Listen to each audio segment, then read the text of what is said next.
Conscious versus unconscious mind, gaining back control of your life. Remember the shower and the driving examples from the blame versus responsibility talk?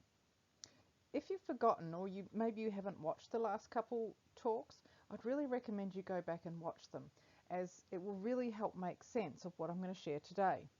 So the part that drives us to do what we do, it's the same part that drives our car and helps us shower effectively while we're busy thinking about something else. We refer to it as our unconscious mind, and it's the real driver of you. Your unconscious mind runs your learned and inherited beliefs, cycles, and behaviors on automation, meaning that it all happens outside of your awareness, day in, day out, second by second, so that you can get on with learning other things. Now, the theory behind this is to preserve energy, because we can't possibly be thinking about every little choice the body is making in every given moment. Like, imagine if we had to be thinking about and commanding, say, our heart. It would be like, heart, beat now. Hey Sally, how are you? Heart, beat now. Are you doing? Heart, beat now. I haven't seen. Heart, beat now. You get the idea. That is only one of the countless things the unconscious mind does for you automatically. The human body has learned to adapt and has been designed to store useful information and automate it.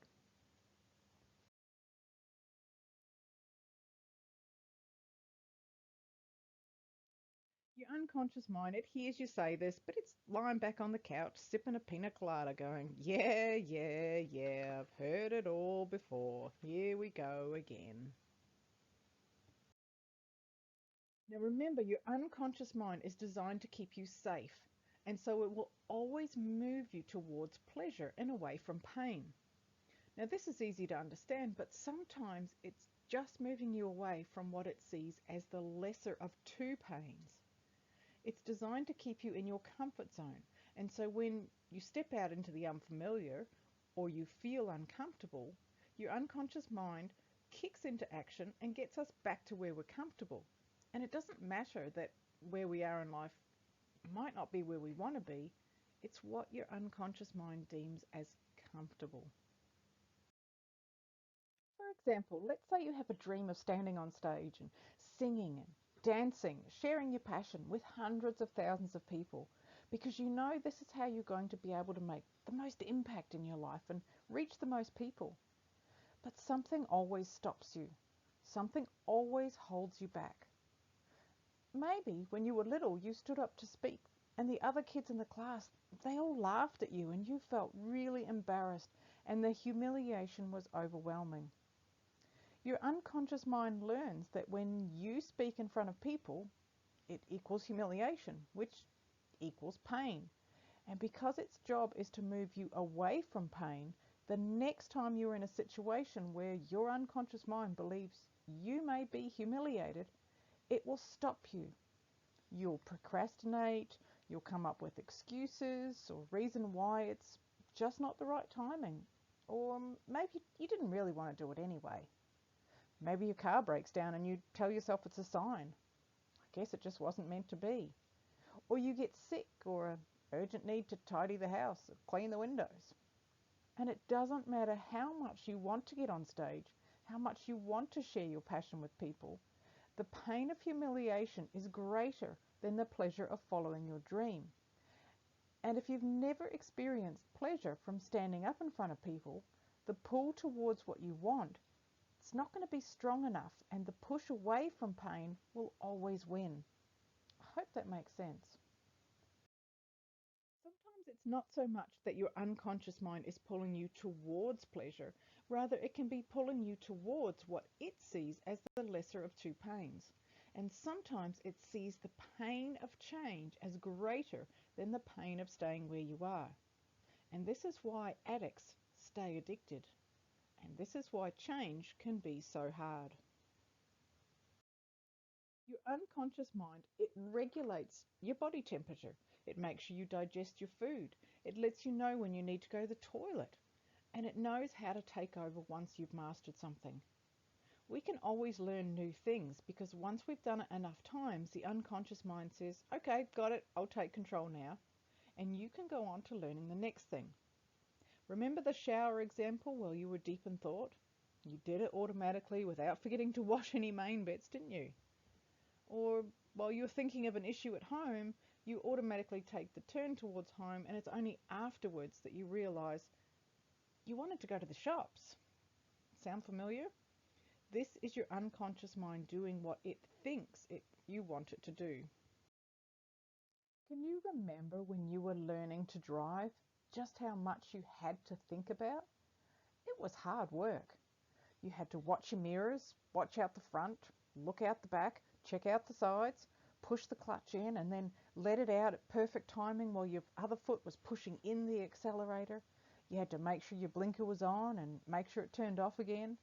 Check it was safe before you pulled out, knowing which gear to be in and which one you needed next, and where it was. Make sure that no one was going to pull out in front of you, make sure those kids on the side of the road stayed where they were, watch that dog. There was no time for deep thought, was there? No, because you were still learning. After you learn something, in other words, once you've done it enough times, your unconscious mind takes over for you, so you can move on to the next thing. I wonder how many unsupportive habits you've learned over your lifetime that your unconscious mind is doing for you because it thinks that's what you want. It's your best friend after all, and it takes orders from your conscious mind. So when you say something to yourself enough, or to someone else because it doesn't know the difference, it thinks that you want that thing you're focused on. So if you're always thinking about being broke, it thinks you want to be broke. It can only choose from so many focuses, so that is how it chooses, from your main thoughts and your underlying programs. See, another role of your unconscious mind is to prove you right according to what you have decided to believe. And this is why, despite all your positive affirmations and all the kind things people say to you, you still believe the unconscious running dialogue. For example, if I'm unlovable is ingrained in your unconscious belief programs, then the positive affirmation of I am lovable that you say or you hear will be overridden by the automatic unconscious program. Are you following me? Have you ever tried to do affirmations or mirror work and there's that annoying little voice contradicting everything you say or you hear someone else say to you? Like, I'm lovable. No, you're not. I'm abundant and successful. No, you're not. Things always work out for me. No, they don't. Sound familiar? So what you deep down believe is what your unconscious mind will let you notice in reality. Those are the filters through which you see the world. So where do these filters come from and how do we change them? In past talks, we looked at different parts of the brain and how they light up or turn off depending on our situation and how we perceive it. Today, we're going to look at the instinctive, the survival part of the brain. And this is where we learn. And to learn, it does it through stories and metaphors. As it thinks a thought, it creates a mind image. And while it creates this mind image, it attaches good, neutral, or bad feelings to the image. It asks itself, am I safe? Is this a safe thing? So the image plus the event will equal whatever meaning you then attach to it. It's either pleasure or pain, which leads to a thought that leads to an action. So when I say to you, imagine you're standing up on stage in front of hundreds of thousands of people, you get an image, something that represents that for you. Now, some people get a really clear image and other people just get a fleeting glimpse. It's just a representation for you, so don't be concerned if you don't get a full Technicolor version in your head. It doesn't mean you can't visualize it, it just means that's what's right for you. So remembering the image plus the event equals whatever you attach to it. So in this scenario, the image is of you standing up on stage. The event is you standing on the stage following your passion in front of an audience. Now, what meaning do you give that? Do you feel excited? Because 1 in 5 women do. Or do you feel fear? Maybe a fear of being seen, a fear of putting yourself out there. Maybe it's anxiety, panic, a fear of being rejected or judged, criticized or laughed at. Maybe it's a fear of not being taken seriously. And any of these, are they pleasure or pain? Pain, right? And what does your unconscious mind move you away from? Now, this leads to a thought, or with most women, many thoughts. Like maybe, I can't do this. What if no one shows up? What if they hate my voice? What if they don't think I know what I'm talking about? What if I get booed? What if, what if, what if? And all of that results in an action. Maybe you cancel the show, or you don't get around to setting a date, or you don't tell anyone or even mention it to anyone in the first place, and the whole thing just stays in your head. Or maybe you give yourself a really good talking to. You put on your big girl pants and you get all motivated. I'm doing this. Feel the fear and do it anyway. Again, this works for 1 in 5 women, but it takes a huge amount of willpower. So what usually happens is that you procrastinate. You avoid doing the things that you really need to be doing, and you make excuses. I'll do it when I have my website done so I can advertise properly. I'll do it when I've learnt this thing that is suddenly really important to learn. I'll do it when all the stars and planets have aligned.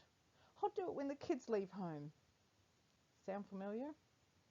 I know it does for me. But what if you've never done anything like this before, and yet you still have this unexplainable, illogical fear of being seen? What if, I don't know, 3,396 generations ago, your ancestors witnessed a woman being burnt at the stake? Now that's the image, because someone accused her of being a witch. That's the event, which caused a belief which creates an understandable fear. I can't stand out. I must blend in. It's not safe to be me. And she passes that on to her daughter, who passes it on to her daughter, and so on, and so on, and so on. And now it's just what we do. It's like the story of Mary and the leg of lamb. So there's this girl, Mary, right? And she invites her boyfriend Johnny over for dinner and says, Mum is cooking a leg of lamb following our family recipe, and it is awesome. You're going to love it. They're having dinner, and Johnny says, where's the little end bit off the end of the leg? Mary's got no idea what he's talking about, so she says to Mum, where's the little end bit? Johnny says they always have it at their house. How come it's missing off ours? Mum says, well, I don't know, I've just always cut that bit off. Let's ask Grandma. Grandma, why do we always cut off the little end bit off the lamb? Oh, I don't know. We've just always done it that way. Let's go ask Great Grandma.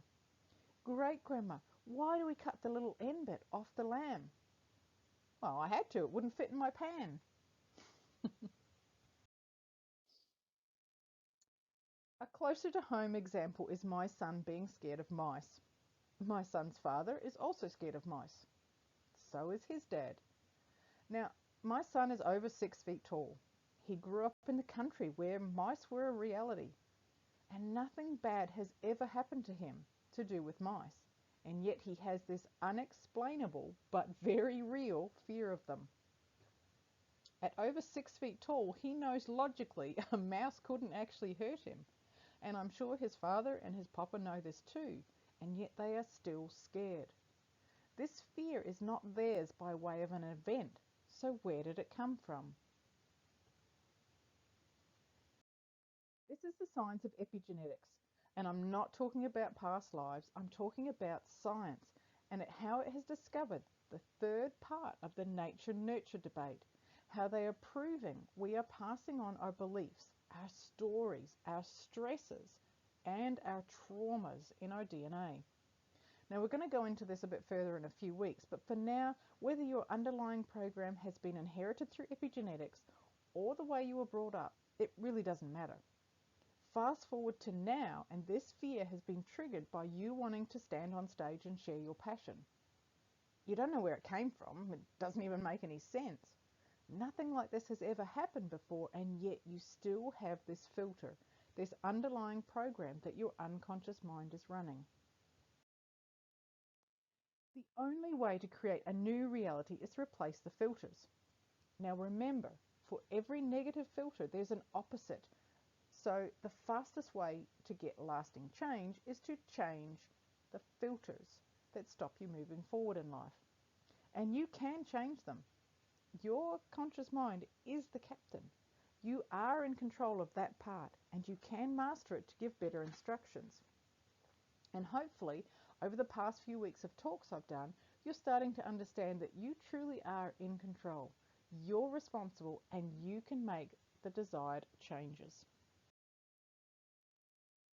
With Creatrix, long-lasting change can happen for you and your unhealthy, unhelpful beliefs in as little as 30 minutes and not return. If you'd like to know more or book in for a phone call to let me identify your own personal blocks, PM me. For now, I hope you take on board what we've shared over the last 3 weeks, and I look forward to seeing you next week. Thanks, ladies.